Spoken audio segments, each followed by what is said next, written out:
하박국 3장 마지막 장을 우리가 함께 상고해 보고자 합니다. 1장에서는 하박국이 자신의 민족과 자신의 고통스러운 형편을 하나님을 향하여 어찌하여 라고 이렇게 질문을 던지고 하나님께 이 상황을 아뢰입니다. 그때 하나님께서는 이해할 수 없는 바벨론이라는 제국을 오히려 심판의 계획에 있음을 하박국에게 가르쳐 줍니다. 바벨론을 도구로 사용하여 유다가 심판받을 것이라 라고 오히려 절망을 줄 수 있는 그런 응답을 해 주시는 것을 볼 수가 있습니다. 하박국 2장에 오면 하박국은 이제 파수꾼의 자세로 내가 하나님의 음성을 기다리겠다라고 이렇게 결단을 합니다. 그리고 그의 결단 가운데 마침내 의인은 그 믿음으로 말미암아 살리라라는 하나님의 말씀을 듣습니다. 그리고 결국 그 나라가 망하고 그 민족이 해파된다 할지라도 하나님의 영광은 이 땅에 가득할 것이고 그 영광을 따르는 백성들이 하나님의 약속으로 세워주실 것이라는 귀한 은혜를 깨닫게 됩니다. 그래서 하박국 3장에 오면 이제 하박국은 자신의 개인적인 질문이 다 끝나게 됩니다. 하나님의 계획을 다 이해하지는 못했지만 그럼에도 불구하고 역사의 주관자가 누구시며 결국에는 누가 최후의 승리자가 될 것인가에 대한 확신은 갖게 되었다라는 것입니다. 그리고 그 응답에 대하여 하박국이 이제 자신이 어떻게 하나님께 응답해야 될 것인가에 대한 내용이 오늘 하박국 3장에 나옵니다. 하박국 3장에는 그래서 하나님의 계시 앞에선 한 인간의 모습을 우리에게 보여주고 있습니다. 그리고 그것은 자신의 어떤 욕망이나 계획, 생각을 다 내려놓고 하나님의 뜻이 이루어지기를 원합니다 라고 고백하는 한 사람의 찬양시가 드러난다라는 것입니다.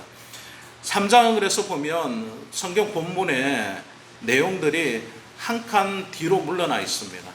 본문이 꽉 차 있어야 되는데 한 칸이 뒤로 물러나 있는 것을 보실 수가 있는데 이것은 그냥 일반 문장이 아니라 노래다라는 것을 보여주기 위해서 한 칸 물려놨다라는 겁니다.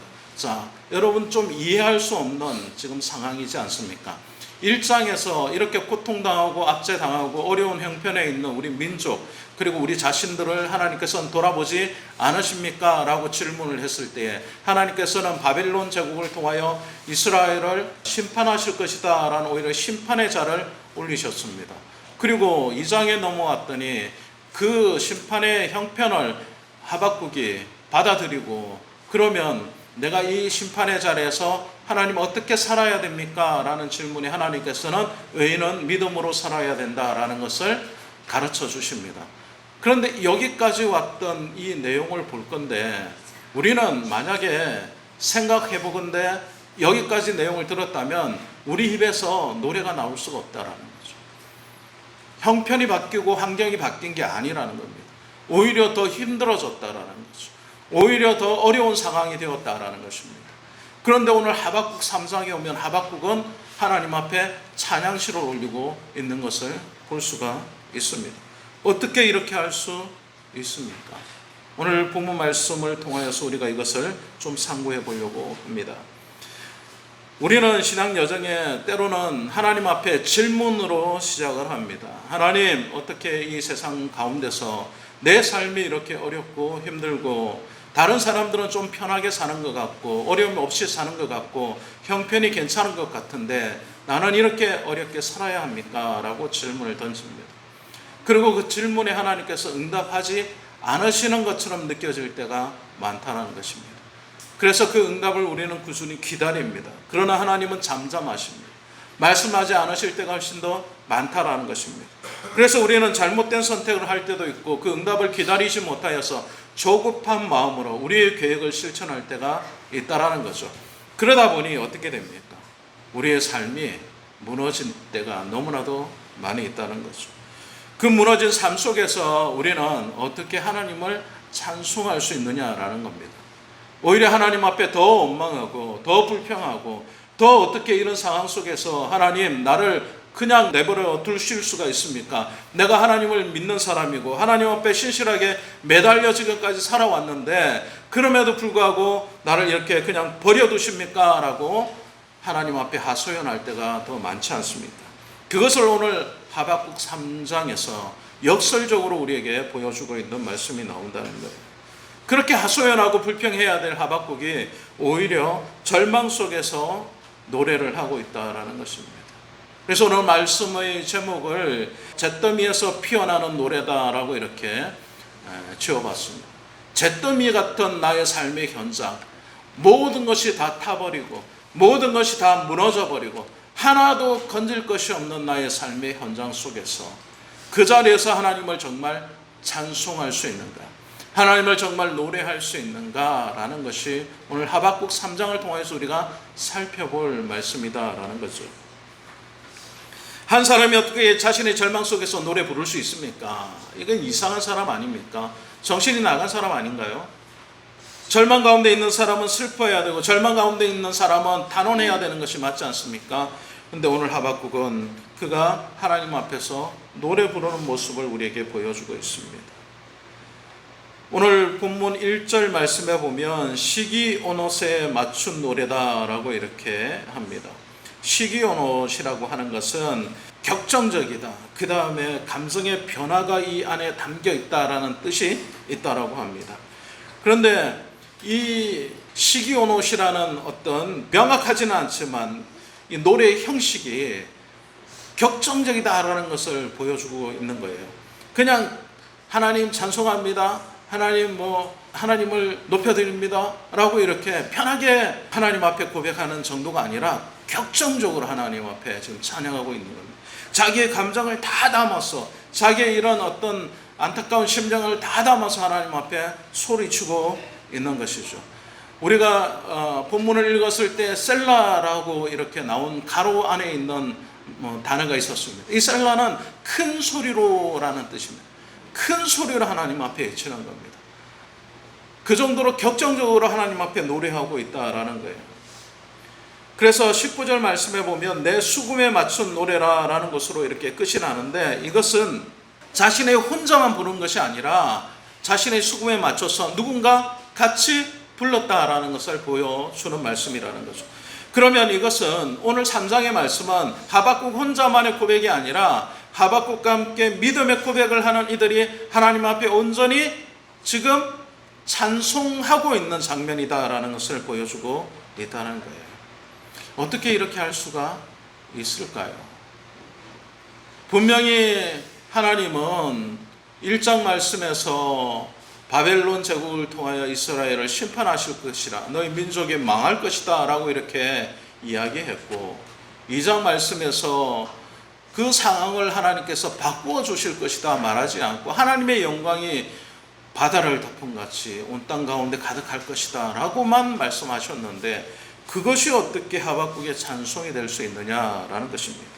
그래서 2절 말씀을 보면 그 하박국이 그런 찬송과 기도를 할 수 있던 근거를 우리에게 보여주고 있는데, 이 말씀이 있죠. 여호와여, 내가 주께 대한 소문을 듣고 놀랐나이다 라는 말씀이 있습니다. 주께 대한 소문이다 라는 것은 2장 말씀에 나오는 바벨론을 통한 심판과 그 심판 이후에 있을 구원에 대한 소문이다 라는 것입니다. 이 계획이 그에게 놀람이 되었다라는 겁니다. 여기서 놀랐다는 것은 깜짝 놀라다라는 뜻이 아니에요. 두렵고 떨림으로 하나님을 경외하게 되었다라는 것입니다. 그래서 이런 내용이 나에게는 하나님을 더욱더 높여드릴 수 있는 근거가 되었다라는 겁니다. 나에게 속 시원하게 하나님께서 그래? 그럼 내가 너 문제를 해결해 줄게, 너의 민족의 문제를 해결해 줄게 라고 다가온 것이 아니라 오히려 심판하겠다, 너희가 완전히 무너질 것이다 라고 말씀하셨던 그 소문에 대하여 그가 놀라고 그 이후에 있을 하나님의 영광이 드러날 것에 대한 것에 놀랐다라는 것입니다. 여기서 놀랐다라는 것은 하나님의 계획을 하박국이 이해하게 되었다라는 것입니다. 그리고 나서 기도합니다. 그는 어떤 말씀을 또 내어놓습니까? 주는 주의 일을 이 수년 내에 부응하게 하옵소서라고 합니다. 이것을 어떤 분들은 교회 부흥에 접목하여서 교회가 뭐 큰 성전을 짓는다라고 이렇게 말하면서 주여 수년 내에 부흥하게 하옵소서라고 표어처럼 붙일 때가 있는데요. 이 뜻은 단순히 부흥하는 의미가 아니라 주는 주의 일을 이 수년 내에 부흥하게 하옵소서라고 할 때 이 주의 일이라는 것이 무엇인지 살펴볼 필요가 있다는 거예요. 주의 일은 무엇입니까? 여기서 이스라엘의 심판과 멸망입니다. 그리고 하나님의 영광이 이 땅에 다시 가득 차는 것입니다. 따지고 보면 이스라엘이 망하는 것이 주의 일인 거예요. 그리고 이 수년 내에 그것을 부흥케 하옵소서라는 것은 반드시 이루어질 것으로 믿습니다라는 고백이 들어있다라는 거예요. 어떻게 하박국이 그렇게 말할 수 있습니까? 자기 민족이 멸망하고 망하는데 거기에는 근거가 있습니다. 그 가운데서 하나님께서 분명히 살려내실 것이라는 믿음이 있었기 때문이었다는 것입니다. 그래서 진노 중에라도 긍휼을 잊지 마옵소서라고 이렇게 말하고 있는 것입니다. 이렇게 심판을 베푸시는 가운데서라도 긍휼을 불쌍히 여기는 것을 잊지 마십시오라고 이렇게 말씀하고 있는 것입니다. 성숙한 신앙인의 기도는 어떤 기도입니까? 성숙한 신앙인의 기도란 현실을 부정하지 않되 그 현실을 넘어서는 하나님의 자비로우심에 자신의 소망을 두는 기도입니다. 그래서 하나님 앞에 내 현실을 바꾸어 달라라고 기도하는 것이 아니라 하나님이 이 모든 것을 하실 수 있는 분입니다 라고 고백하는 사람의 기도가 믿음의 기도요 성도의 기도다라는 것입니다. 이 기도는 예수 그리스도의 십자가에서 완벽하게 이루어졌다라는 것입니다. 예수 그리스도의 십자가는 인류의 죄를 지신 예수 그리스도가 고난을 고통을 당하신 장소 아닙니까? 하나님의 심판의 장소 아닙니까? 하나님의 진노가 남김없이 쏟아 부어진 장소가 아닙니까? 그러나 동시에 죄인들을 향한 하나님의 무한하신 긍휼이 확실하게 드러났던 장소이기도 하다라는 것입니다. 십자가는 그래서 하나님의 진노와 긍휼이 만나는 신비의 장소였습니다. 예수 그리스도로 말미암아 우리가 하나님의 심판을 받아야 마땅함에도 불구하고 예수 그리스도께서 우리를 대신하여 죽으심으로 하나님의 심판이 이루어졌고 예수 그리스도의 다시 살아나심을 통하여 하나님의 사랑이 성취된 장소가 바로 십자가의 현장이다라는 것입니다. 그렇다면 그리스도인들이 하나님 앞에 기도할 때 어떤 기도를 할 수 있습니까? 그래서 마치 십자가에 달렸었던 예수 그리스도께서 하셨던 그 기도를 우리도 할 수 있어야 된다는 것입니다. 자신의 고통과 아픔을 감수하면서도 아버지의 뜻이 이루어지기를 원하나이다. 그 기도가 성도의 기도다라는 것입니다. 사랑하는 여러분, 우리는 그런 기도를 할 수 있습니까? 우리는 우리의 환경이, 우리의 조건이 변하기를 기도하지 않습니까? 하나님의 뜻이 이루어지기를 기도하지 않고 우리의 삶이 조금 더 나아지기를, 우리의 형편이 좀 더 좋아지기를, 우리의 상황과 문제가 해결되기만을 혹시 기도하고 있지는 않습니까? 우리는 그 기도를 통하여 하나님이 우리의 응답 주시기를 기대하고 있기 때문에 하나님의 뜻이 이루어지는 것에 관심을 두지 못할 때가 더 많지는 않습니까? 귀한 시간에 다시 한 번 더 여러분들 성도의 올바른 기도를 하실 수 있기를 주님의 이름으로 축원드립니다. 2절에서 기도의 방향을 잡았던 이 하박국은 3절부터 15절까지 과거에 행하신 하나님의 위대한 구원의 역사를 기억하고 그 현장을 하나님 앞에서 두려움으로 고백하고 있습니다. 마치 이것은 그 현장에 하나님께서 전사처럼 드러나셔서 싸우시는 분으로 묘사되고 있기도 합니다. 그리고 그분은 햇볕같이 나타나시기도 하고 광선이 뿜어져 나오기도 하고 산들이 그분으로 통하여 무너지기도 하고 온 창조의 세계가 그분 앞에 굴복하는 모습들을 찬송시로 지금 드러내고 있는 것을 볼 수가 있습니다. 그리고 홍해를 가르시고 요단을 멈추시고 이스라엘 대적들을 쳐부셨던 그 역사를 한 절 한 절 하박국은 노래하고 있다라는 것입니다. 왜 이런 것을 노래하고 있을까요? 그것은 하박국이 단지 과거의 역사의 회상을 통하여 그가 과거의 기억들을 떠올리는 데 목적을 둔 것이 아니라 하나님의 구원의 역사를 내가 기억하고 있습니다 라고 고백하는 것입니다. 13절 말씀에 보면 주의 백성을 구원하시려고 그 기름 부음 받은 자를 구원하시려고 나오셨나이다 라고 이렇게 고백하는 것을 볼 수가 있습니다. 이 역사 현장에 하나님께서 하셨던 일들을 보여주고 지금 하박국이 말씀하고 있는 내용들을 보면 주께서 주의 백성을 구원하시려고 이런 역사를 이루셨습니다. 그리고 그 가운데서 기름 부음 받은 자를 구원하시려고 나오셨나이다 라고 말하고 있습니다. 기름 부음을 받은 자라는 것은 메시아라는 것, 그리스도라는 뜻을 가지고 있습니다. 예수 그리스도라고 할 땐 기름 부음을 받은 여호와다라는 것입니다.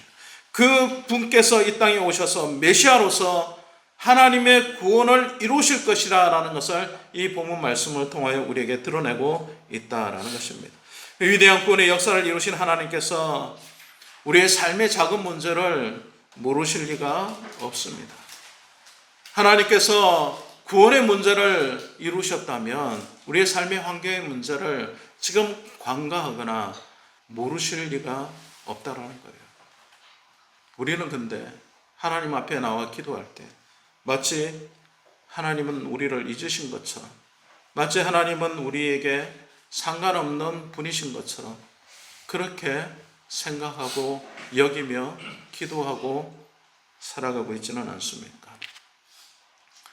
그래서 하박국은 오늘 3장 전장 말씀 중에 가장 중요한 말씀들을 다 하나님의 역사하신 놀라운 현장들을 고백하면서 찬송하고 있다는 거예요. 이렇게 하나님께서 놀라운 일들을 이루셨습니다. 과거에 그러셨다면 지금도 그렇게 하실 수 있을 뿐만 아니라 미래에도 그렇게 하실 분이라는 것을 하박국은 믿음으로 고백하고 있는 것이에요. 사랑하는 여러분, 여러분의 삶의 현장이 바뀌지 않습니까? 하나님 앞에 기도했는데 응답하지 않은 것처럼 느껴지십니까? 하나님 마치 들으시지 않고 잠잠한 것처럼 생각되어지시지 않습니까? 그러나 하나님은 더 놀라운 역사와 더 놀라운 창조 세계의 놀라운 일들을 이루신 분이시고 지금도 이루고 계시고 앞으로도 이루어 가실 분이십니다.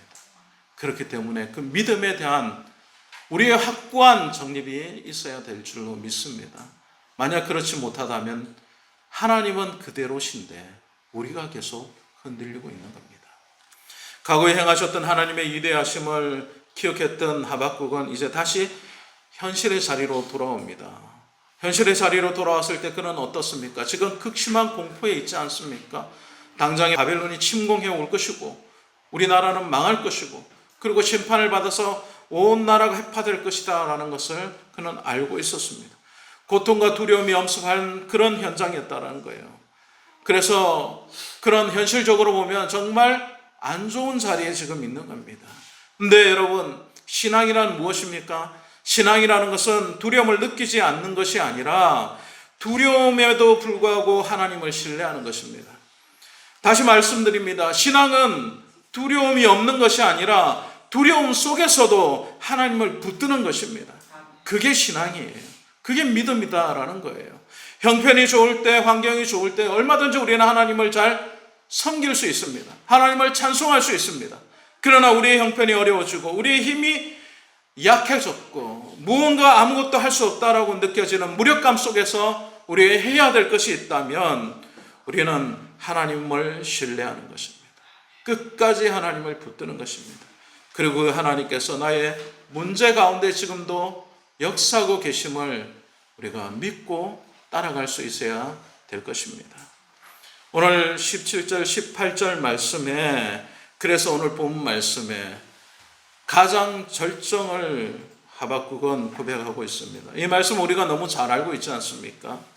비록 무화과 나무에 열매가 없으며 포도나무, 감람나무에 열매가 없고 밭에 식물도 없고 우리의 양도 없고 외양간에 소가 없는 상황이 지속된다. 이것은 농경사에서 상상할 수 없는 최악의 상황 아닙니까? 완전히 경제적으로 파탄된 상태, 생존의 위협을 받고 있는 상태다라는 것입니다. 삶의 기반이 송두리째 무너져 내리는 절망적인 상황이다라는 거예요. 아무것도 없다라는 거예요. 수고하고 애썼는데도 건질 것이 없다라는 거예요. 그럼에도 하박국은 지금 이렇게 고백하고 있는데, 나는 여호와로 말미암아 즐거워하며 나의 구원의 하나님으로 말미암아 기뻐하리로다라고 고백하고 있다는 것입니다. 사랑하는 여러분, 하박국은 그가 이렇게 이야기할 때에 조건적인 기쁨을 이야기한 것이 아닙니다. 그는 하나님 그분 때문에 기뻐하겠다라고 고백하고 있는 거예요. 내 삶의 현장이 이렇기 때문에 내가 하나님을 통하여 기뻐합니다라는 게 아닙니다. 내 환경이 바뀌었기 때문에, 내 삶의 현장이 좋아졌기 때문에, 내 문제가 해결됐기 때문에 하나님을 기뻐합니다가 아닌 거예요. 하나님만으로 기뻐한다라는 겁니다. 내 주변의 모든 것들이 다 떨어져 나가고 건질 것이 하나도 없고 무너져 내리고 잿더미처럼 아무것도 손에 잡히는 것이 없다 할지라도 그분 한 분만으로 기뻐합니다라고 고백하는 것이 하박국의 기쁨의 고백이다라는 것입니다. 사랑하는 여러분, 여러분들도 그런 기쁨 가운데 하나님을 만날 수 있기를 원합니다. 하나님과의 관계에 뿌리 내린 기쁨이라는 것은 환경에 좌우되지 않는다라는 것이에요. 환경에 좌우되고 환경 때문에 하나님을 기뻐한다는 것은 아직도 우리가 하나님과의 깊은 관계 속에 있지 않다라는 것을 반증하는 것입니다.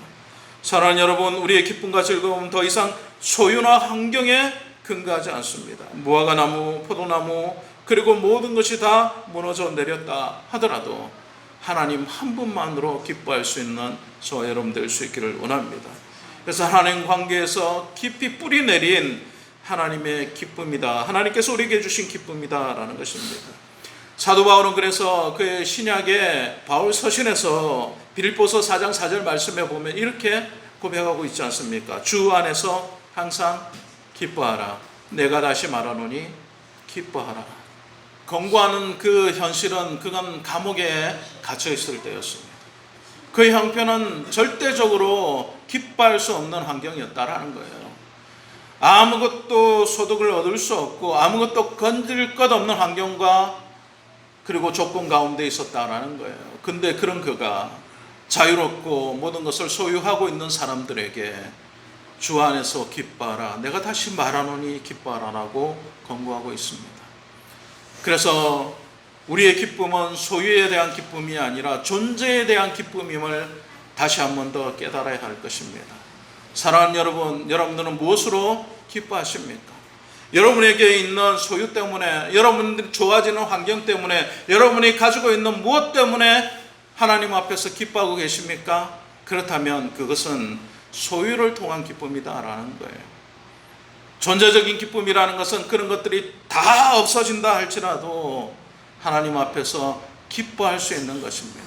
그분 한 분만으로 기뻐할 수 있어야 된다는 것입니다. 그분과의 관계 속에 들어감으로 그분이 나에게 존재론적인 기쁨이 된다라는 거예요.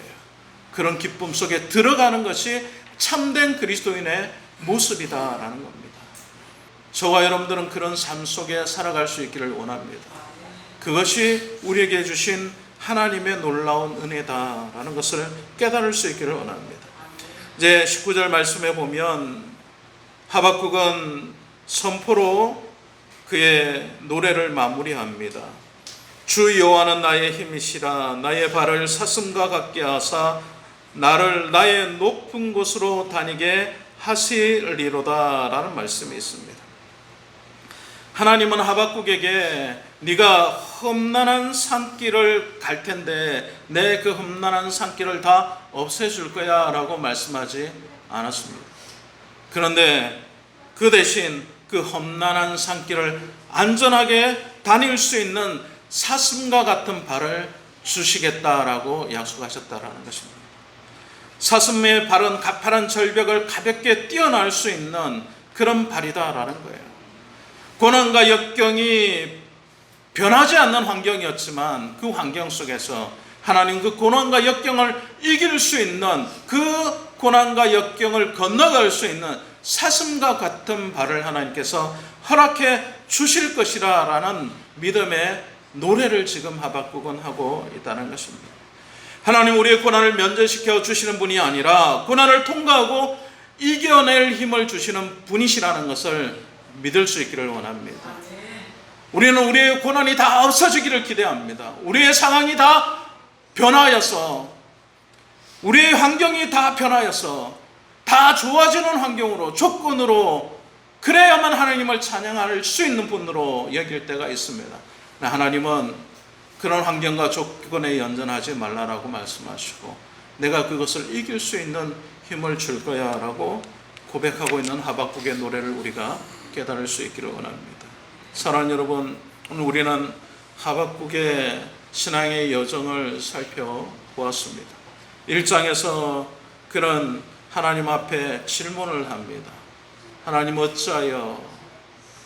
2장으로 넘어오면 이제 그 하나님의 놀라운 응답을 기다리고 있는 것을 볼 수가 있습니다. 파수꾼과 같이 망대에서 하나님의 응답을 기다립니다. 그리고 3장으로 넘어왔을 때 하나님의 응답을 들으며 그는 그의 응답으로서 잿더미에서 부르는 노래로 화답하는 것을 볼 수가 있습니다. 잿더미라는 환경은 바뀌지 않았지만 그는 하나님 앞에 기꺼이 노래할 수 있는 자가 되었다라는 것입니다. 오늘 하박국의 말씀을 통해서 저는 여러분들에게 묻고 싶습니다. 여러분들은 지금 어떤 신앙의 단계에 있습니까?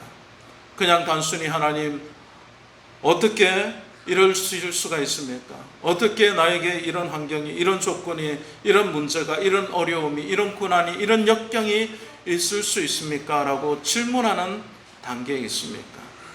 아니면 지금 질문을 하신 이후에 하나님의 응답을 기다리며 파수꾼과 같이 경성하여 하나님의 뜻을 기다리고 계신 단계에 있습니까? 아니면 그 응답에 하나님께서 주신 믿음으로 환경과 조건과 모든 좋지 못한 잿더미와 같은 모습 가운데서도 하나님을 찬송하겠다라는 단계에 있으십니까? 사랑하는 여러분, 그럼에도 불구하고 라는 믿음의 고백이 있지 않습니까? 그럼에도 불구하고 라는 것은 조건과 환경이 변하지 않았다라는 것을 전제하는 것입니다. 조건과 환경이 변하지 않았음에도 불구하고 하나님 앞에 우리의 믿음을 고백할 수 있기를 원합니다. 더 나아가서 하박국처럼 하나님 앞에 노래할 수 있는 저와 여러분 될 수 있기를 원합니다. 이것이 우리에게 주신 하나님이 하박국을 통하여 드러내시고자 하는 귀한 메시지인 줄 믿습니다. 이런 믿음의 고백이 저와 여러분의 삶 가운데 있기를 주님의 이름으로 간절히 축원드립니다.